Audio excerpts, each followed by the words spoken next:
There is a misconception about hairstylists making more money than barbers. Mm-hmm.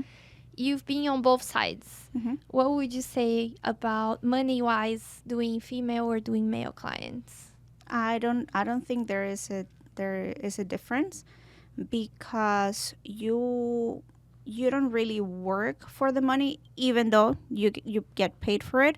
But once you focus on the professional aspect, once you are fully introduced to be professional and to treat people right, the money will come. And the money came when I was doing females, and the money is coming when I'm doing only males. And actually, it's grown a lot more, because I've grown a lot more into the profession. But it does not make a difference money wise. It does not.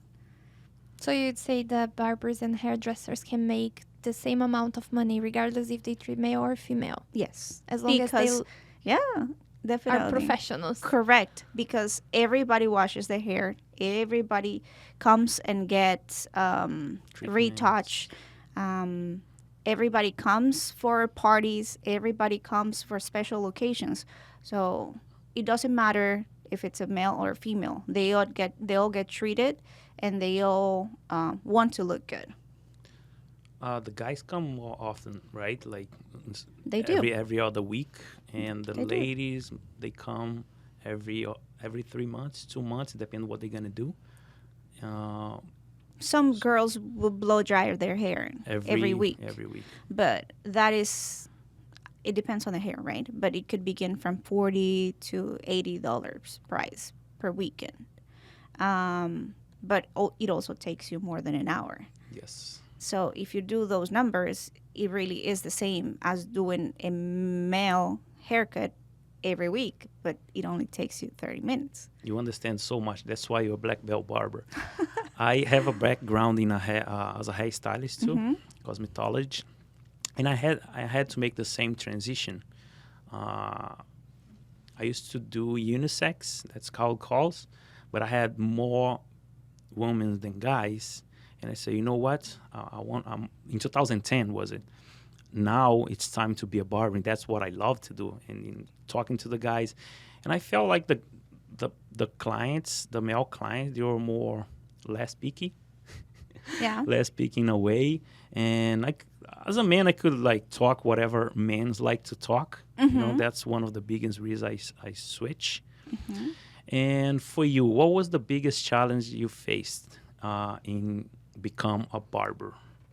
To Machismo. make that transition. That machismo. What is that machismo? Machismo is the ego male pride of being touched by a female.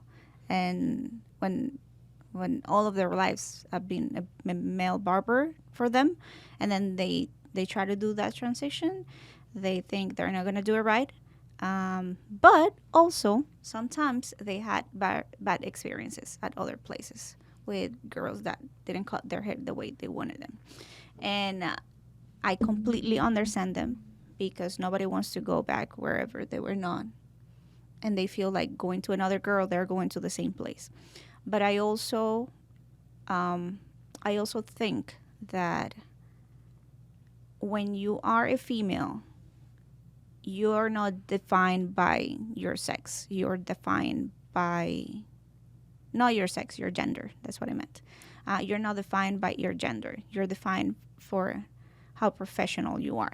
So yes, it was difficult. It was challenging, because there will be guys with machismo that will come and be like, I don't want to put me with anybody but with her. And oh no, I don't want a girl to cut my hair. What is a girl doing that?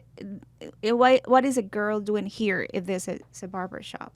Like, comments like that can be difficult, but in my personal opinion, they were a push for me to go even further. So I've seen other female barbers come, cry, and just say, no, I don't want to do this anymore, because they cannot handle it. But I think everybody in a professional aspect should be strong enough to receive those comments and to turn them into a good thing.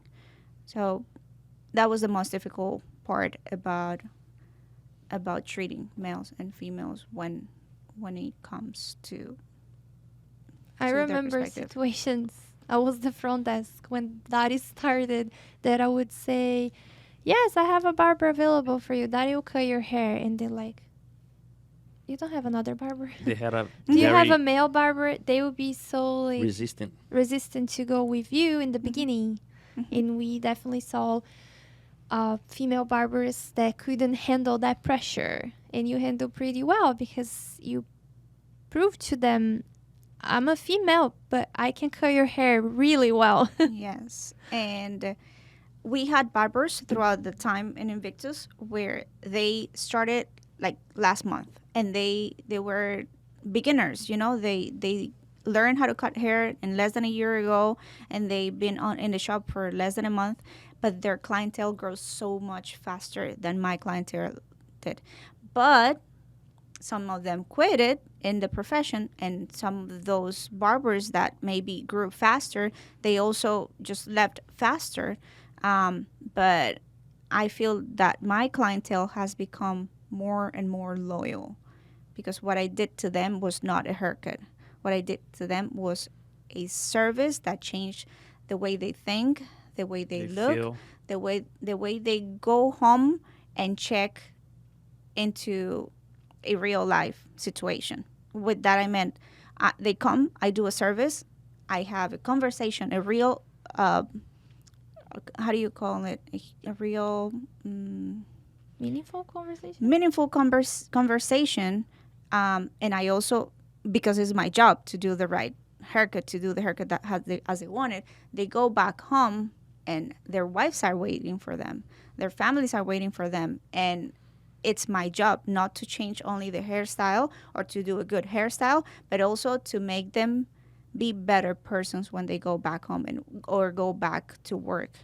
And with that, I want to say that when they come, they're not only searching for a good haircut, they're searching for a good person to cut their hair.